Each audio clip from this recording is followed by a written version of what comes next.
Hello दोस्तों, नमस्कार, आदाब, सत श्री अकाल, अस्सलाम वालेकुम। मैं सद्दाम और आप सभी जानते हैं। तो दोस्तों, आज मैं आपको एक ऐसी शख्सियत से मिलाना चाहता हूँ जिन्होंने ज़िंदगी में बहुत बड़ा संघर्ष किया। और दोस्तों, संघर्ष इतना किया कि ज़िंदगी में काफ़ी संघर्ष करने के बावजूद आज एक बहुत अच्छे मुकाम पर भी हैं। और दोस्तों, अगर एजुकेशन की हम बात करें तो एमफिल पीएचडी इंग्लिश से कर चुके हैं। मेरे परम मित्र, रूममेट डॉक्टर KL सेवरा जी की मैं बात कर रहा हूं, जो इस समय आपके सामने हैं। तो दोस्तों, कि जो ज़िंदगी होती है उसमें हमें किस तरीके से मेहनत करनी चाहिए, किस तरीके से हम मेहनत करें जो हम एक अच्छे मुकाम पर पहुंच जाएं, और ज़िंदगी में कैसे कैसे मोड़ आते हैं, किन किन परिस्थितियों का सामना किया, और फिर आखिरकार SSC में वर्तमान में दिल्ली में सचिवालय में पोस्टिंग है। और अगर हम बात करें टीचिंग फील्ड की, हम बात करें तो यूपी, हरियाणा और राजस्थान में टीचर में सिलेक्शन पहले ही हो चुका था। और दोस्तों, कोई लेक्चरर की भी हम बात करें तो राजस्थान का पिछला कोई लेक्चरर का इंटरव्यू भी दिए थे।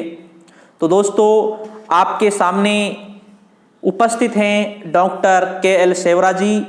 आपको बताएंगे, कुछ मंत्र बताएंगे, आपको बताएंगे कि जिंदगी में किस तरीके से संघर्ष करने के बावजूद ये मुकाम हासिल किया है और आपको किस तरीके से पढ़ाई करनी है, तो उसके बारे में आपको समझाएंगे।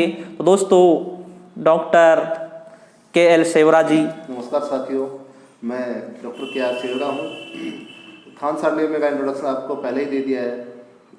हम दोनों साथी 2013 से बिल्कुल साथ हैं, रूममेट रहे हुए हैं, और हमने दोनों ने काफ़ी मेहनत की। इनकी उस टाइम पे PG चल रही थी, तो इन्होंने जो क्लासेस स्टार्ट की ऑनलाइन, ये भी मेरे गाइडेंस के अकॉर्डिंग में स्टार्ट किया। परिस्थिति ऐसी थी, मकसद हमारे थोड़े ऊंचे थे, सफल हो नहीं पाए, तो करना कुछ था। पढ़ाने के बहाने बहाने हम सक्सेस की तरफ भी हैं। मैं आप लोगों को एक चीज़ नोट कराना चाहूँगा कि हम गाँव से बिलोंग करते हैं। आप लोगों में बहुत से लोग, 80% लोग गाँव से बिलोंग करते होंगे।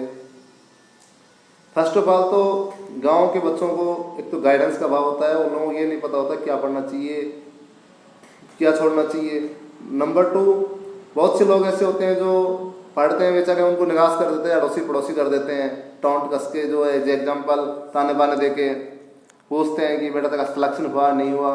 उन लोगों के ताने बानों से हम परेशान होकर थोड़ा डिमोरलाइज भी हो जाते हैं।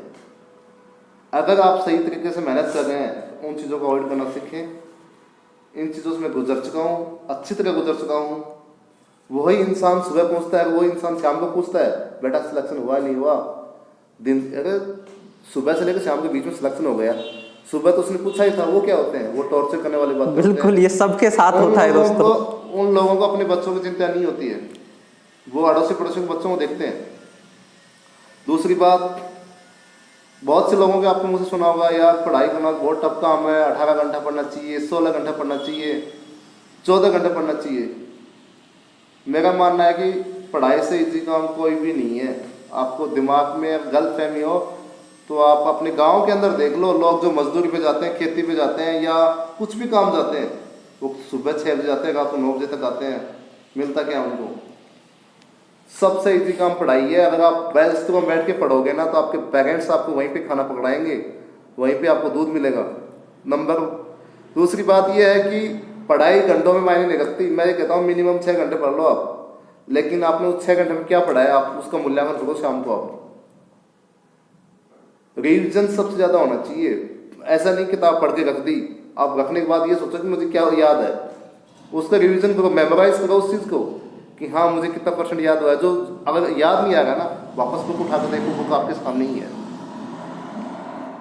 मेरा मानना यह है कि अलग अलग बुक पढ़ने की बजाय एक बुक पढ़ लो। 60% सिलेबस हर बुक में सेम होता है, उसको बार बार पढ़ो। एक में देखना, आप एक चैप्टर उठा कर देखो, उसको बार बार पढ़ेंगे तो उसमें हर बार आपको नई चीज़ सीखने को मिलेगी। आप सोचेंगे यार ये पहले दिन ध्यान में आई नहीं थी। और उसको बार बार पढ़ेंगे, रिवीजन करेंगे। जैसे नेक्स्ट डे पढ़ोगे आप अगला चैप्टर, तो पहले वाले दिन का देखो कि पहले दिन हमने क्या पढ़ा था। 5 से 7 मिनट लगते हैं रिवीजन करने में, फटाफट रिवीजन मारो, ताकि वो भी एक आपका माइंड मेकअप बना रहे। दूसरा, ऐसे अगर आप कंटिन्यू 1 महीने करके देखें, आपको खुद को कॉन्फिडेंस आ जाएगा। जिस दिन आप नहीं करेंगे ना, उस दिन खुद को रियलाइज होने लग जाएगा आज कुछ न कुछ तो काम नहीं हुआ। जैसे हम एज एग्जाम्पल कभी कहीं बैठे होते हैं, उठ के चल देते हैं, हमारा मोबाइल वहाँ रह जाता है, तो अपन ऐसा छूट जाता है, ऐसा लगता है कि बॉडी का कोई पार्ट रह गया हो। तो इस तरह आपको रियलाइज होने लग जाएगा आज हमने कुछ काम नहीं किया है। कंटिन्यूटी सबसे बड़े मायने है भाई लोगों।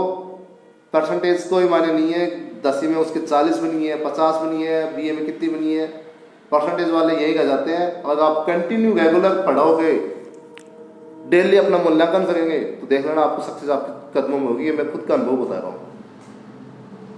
ये दूसरी बात ये है कि आप एक चीज़ नोट करो, हम गाँव से बिलोंग करते हैं, हमारे पेरेंट्स कितनी मेहनत से पैसे कमाते हैं, वो हमारे ऊपर लगाते हैं। ये चीज़ नोट करने वाली बातें हैं। हम उस चीज़ों का तो 20,000 का मोबाइल ले आते हैं। आज की 80% जनरेशन मोबाइल के अंदर खो चुकी है, न्यू पीढ़ी। दूसरी बात, मोबाइल में जितना टाइम हम इन्वेस्ट करते हैं ना, उतना अपनी किताबों पर कर देना, तो आप देखो आपको सफलता मिलेगी डेफिनेटली। एक चीज़ ये है कि गांव के बच्चों की कमियां ये होती हैं कि कोई भी विज्ञापन आ गया खान सर, तो विज्ञापन आने के बाद में वो लोग क्या करते हैं, उसको फार्म भरने में 1 महीना लगा देते हैं। दूसरी बात क्या होती है कि फार्म भरने के बाद में वो किताबों के बारे में सोचते हैं, कौन सी किताब लेके आए, कौन सी नहीं लेके आए। 2 महीने निकल जाते हैं, इतने में एग्जाम डेट आ जाती है। एग्जाम से पहले मैं तो ये मानता हूँ सिलेबस 2 बार कवर हो जाना चाहिए, और रिवीजन लास्ट के 1 महीने में तो रिवीजन ऐसे टिप्सों पे होना चाहिए, उन्होंने पे, तब मानना अब आपको सक्सेस मिलेगी। और आपको डाउट हो ना कि मैं तो मजदूरी कर लूँगा, मेरे कहने पे एक दिन मजदूरी करके देखना, कहीं पे भी जाना, फिर पता चल जाएगा। शाम को 1 दिन में पता चल जाएगा आपको। मेरा खुद कजिन था, वो उनके खुद के मकानों का काम चल रहा था, वो इकलौता संतान थी, वो अपने पापा बैंक मैनेजर थे उसके, वो सोचा कि सब कुछ है। एक दिन उसके मजदूर लोग नहीं आए खान सर। अच्छा। तो उसके पापा स्ट्रिक्ट थे, तो पापा ने लगा दिया, बोला आज बेटा तू बच गई और रोड़ी मिला। सही है। उस दिन सुबह से लेकर शाम तक उसने काम किया, हाथों में उसके छाले हो गए थे। तो अगले दिन वो मेरे पास आया, बोले भैया, बोला मैंने एक चीज़ नोट कर ली कि मजदूरी बहुत टफ काम है, सबसे इजी काम पढ़ाई है। आज वो खुद ब्रांच मैनेजर बन के बैठा है, मेरे से छोटा है बल्कि वो। यही होता है, सबसे इजी काम मैं बताऊँ पढ़ाई है, पढ़ाई से कोई काम नहीं है। लेकिन हमारे युवाओं में एक कमी है, और खासकर गाँव के बच्चों में कंटिन्यूटी का अभाव है। बहुत ही नेसेसरी है रेगुलर पढ़ना। 2 घंटे पढ़ो, आप पढ़ो, और उसको भी पढ़ा क्या वो मेमोराइज करो। मेन चीज़ ये है, ऐसा नहीं है बुक पढ़ दी तो हनुमान चालीसा नहीं है पढ़ के रख दी। पढ़ा क्या है उसमें, आपको याद कितना % याद हुआ, वो नोट करने की बात है दोस्तों। और मेरा खुद का ये अनुभव है, भगवान ने मुझे अपॉर्चुनिटी खूब दी। कम से कम 8-10 जॉब तो लग चुका था, और इंटरव्यू का तो मुझे पता ही नहीं है कि मैंने कौन से कितने अवॉइड किए, मेरे पेरेंट्स तक को नहीं बताया मैंने। हाँ सर, बिल्कुल बिल्कुल। क्योंकि पेरेंट्स को भी थोड़ा सा दुख होता है, क्योंकि ज्वाइन नहीं की। पेरेंट्स को दुख ये होता है क्योंकि ज्वाइन नहीं की, और अगर पेरेंट्स को बता दे तो वो ज्वाइन कराए। लेकिन क्योंकि उन लोगों को ये पता था कि बच्चा सही रास्ते पे चल रहा है, गलत नहीं है। लेकिन मेरा जो उम्मीदें थी, मैं जो चीज़ लेना चाह रहा था मुझे मिली नहीं। लास्ट में मुझे ये जॉब ज्वाइन करनी पड़ी। आज भी मैं किताबों के अटैच में हूँ, पढ़ता हूँ, पढ़ाता भी हूँ। आप क्या सोचोगे, जब भी कहीं से जैसे किताबों के मार्केट में चला जाता हूँ ना, तो मेरा पग वही रुक जाते हैं कि यार ये किताब देख लूँ, ये देख लूँ। क्यों? एडिक्ट हो गया किताबों का। पैसे होते तो मैं किताब खरीदता हूँ पहले। और मेरा मकसद तो ये है कि जो गरीब बच्चे हैं गाँव के, उनको जो इंटेलिजेंस उन लोगों के अंदर है खान सर, बिल्कुल, लेकिन उनको थोड़ा सा आगे बढ़ाएं, उनको हेल्प मिले। मैं खुद ये चाहता हूँ कि मेरे सानिध्य में कम से कम 10-15 बच्चे जो लगे, तो मुझे तहे दिल से खुशी होगी। सही है। अपने गाइडेंस से खान सर मैंने 10-15 बच्चे लगा चुका हूँ। आज वो अपने पोस्टेड है, उनको जॉब से मतलब था, जॉब लग गई वो। हमें भी दोस्तों, हम भी आज आपके जो सामने हैं, हमें भी जो गाइडेंस मिली है, ये दोस्तों ये भाई की ही बदौलत है। क्योंकि दोस्तों कुछ रिश्ते ऐसे होते हैं, कुछ रिश्ते खून के नहीं होते, लेकिन दोस्तों वो खून से भी बेहतर रिश्ता निभा देते हैं। तो वही है दोस्तों, काफ़ी हमें गाइडेंस किया। उसके बाद हम फिर एमए के बाद ही फिर कॉलेज में पढ़ाना चालू कर दिया। बाद में आज हम कोचिंग में, और आज आपके सामने यहाँ पर YouTube प्लेटफॉर्म पर हैं और NTA NET का कोई लेक्चर का फर्स्ट ग्रेड की क्लासें चल रही हैं दोस्तों। इसमें काफ़ी हेल्प जो रही है दोस्त भाई कालूराम जी सेवरा जी की काफ़ी हेल्प रही है। तो दोस्तों यही है कि ज़िंदगी में कभी निराश नहीं होना चाहिए। जो आपका टारगेट है अपना टारगेट को अपने मस्तिष्क में रखें, क्योंकि दोस्तों जो युद्ध होता है ना, युद्ध मैदान में लड़ने से पहले माइंड में लड़ा जाता है। उसकी रणनीति पहले माइंड में तैयार की जाती है, फिर वो ज़मीनी हकीकत पर युद्ध लड़ा जाता है। तो यही दोस्तों पढ़ाई होती है जिसकी आप तैयारी कर रहे हैं। किसी भी चीज़ की आप तैयारी कर रहे हैं तो सबसे पहले आपके माइंड में होना चाहिए कि किस तरीके से हमें तैयारी करनी है, तो उसको फिर हमें ज़मीनी हकीकत पर उतार कर लाएं। तो दोस्तों यही आज डॉक्टर KL सेवरा जी आपको बता रहे हैं कि किस तरीके से आपको तैयारी करनी है। क्योंकि दोस्तों एक टारगेट होता है, क्योंकि जॉब काफ़ी लगी, लेकिन क्या होता है जब हम एक अच्छे मुकाम पर एक अच्छी पढ़ाई करते हैं तो हम जॉब मायने नहीं रखती, हमें मायने ये रखती है कि हमें कौन सी ज्वाइन करनी है, हमें किस फील्ड में जाना है। तो यही KL सेवरा जी के साथ भी यही हुआ।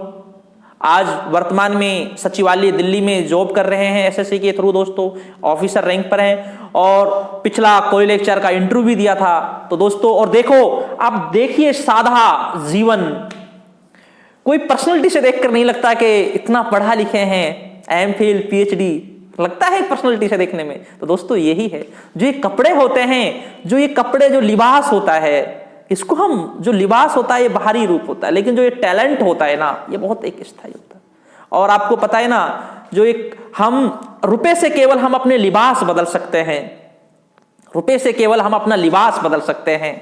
और जो टैलेंट होता है ना, टैलेंट से हम अपना चरित्र, हमारी पर्सनैलिटी, सारी चीजें, क्योंकि ये एजुकेशन से ही आती है सारी। और लेकिन जिंदगी में एक हमेशा सीखनी चाहिए, क्योंकि सादा जीवन उच्च विचार।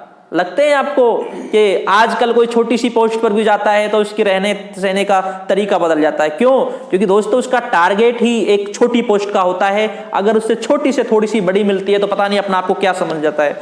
लेकिन अगर किसी का टारगेट एक ऊंचा हो तो छोटी मोटी नौकरी हो तो उसको ज्यादा कोई वैल्यू नहीं देता। तो दोस्तों यही होता है, जिंदगी में आप अच्छी तरह मेहनत करें, बिल्कुल निराश ना हो। क्योंकि कोविड-19 के तहत काफी जो छात्र हैं बहुत निराश हैं, क्योंकि रोजगार के धंधे भी नहीं है, आर्थिक तंगी भी बहुत है। लेकिन निराश नहीं होना है, आगे हमें बढ़ता रहना है। जो बहुत से जो सपने जुड़े हुए हैं, हमसे उम्मीदें जुड़ी हुई है, तो दोस्तों उन उम्मीदों को, उन सपनों को, जो अपने नजदीकी है, माता पिता हैं, भाई बहनें, उनके सपनों को भी हमें पूरा करना है। क्योंकि हमसे काफी उम्मीदें हैं। तो कहते हैं ना, कैसे कह दूं थक गया हूं मैं, ना जाने किस किस का हौसला हूं मैं। और कभी भी असफलता से निराश ना हो। असफल वही होता है जो मैदान में उतरता है। जो मैदान में नहीं उतरेगा वो असफल कैसे हो जाएगा। एक शायरी में मुझे याद आती है कि वो गिरते हैं सह सवारी मैदानी जंग में, वो तिफल क्या गिरेंगे जो घुटनों के बल चलेंगे। तो दोस्तों मैदान में वही गिरते हैं जो घोड़ों पर होते हैं, जो शह सवार होते हैं, जो पहले से ही घुटनों पर चल रहे हों, वो क्या गिरेंगे। तो दोस्तों यही है, आज मैंने आपको अपने परम मित्र डॉक्टर KL सेवरा जी से आपको रूबरू कराया। दोस्तों सादा जीवन उच्च विचार, एक साधारण तरीके से, क्योंकि यही है दोस्तों एक एजुकेशन का। तो और कुछ मेरे दोस्तों से ये कहना चाहूँगा कि आप कंटिन्यू अपनी मेहनत रखें। दूसरी बात, 80% लोग मतलब ये चाहते हैं, जॉब तो सब लगना चाहते हैं, लेकिन ये सोचो कि जॉब के अकॉर्डिंग आप लोग पढ़ता कितने, पढ़ाई कितनी, डे वाइज ये मूल्यांकन करना चाहिए। और कंटिन्यूटी मेन चीज है आपकी। मैं ये कहना चाहूँगा खान साहब इनको, और अपने लक्ष्य को कंटिन्यू बनाए रखें बस। बिल्कुल जॉब लगना है, ये मैं खुद अपना व्यक्तिगत अनुभव बता रहा हूँ। तो ठीक है दोस्तों, शुक्रिया दोस्तों, धन्यवाद। क्योंकि डॉक्टर KL सेवरा जी को दिल्ली भी जाना है, क्योंकि अब तो टाइम की भी थोड़ा टाइम का अभाव है। फिर अगली बार इंशाल्लाह, फिर अगली बार आपकी मुलाकात दोबारा कराएंगे। आपकी मुलाकात किस तरीके से पढ़ना चाहिए, और फिर भी आपको कोई प्रॉब्लम है तो आप कमेंट करके पूछ सकते हैं, क्योंकि इस वीडियो के नीचे आप कमेंट करके पूछ सकते हैं, क्योंकि आपको जरूर आपका इंशाल्लाह आपका सोल्यूशन आपको जरूर दिया जाएगा। ठीक है दोस्तों, शुक्रिया दोस्तों, धन्यवाद।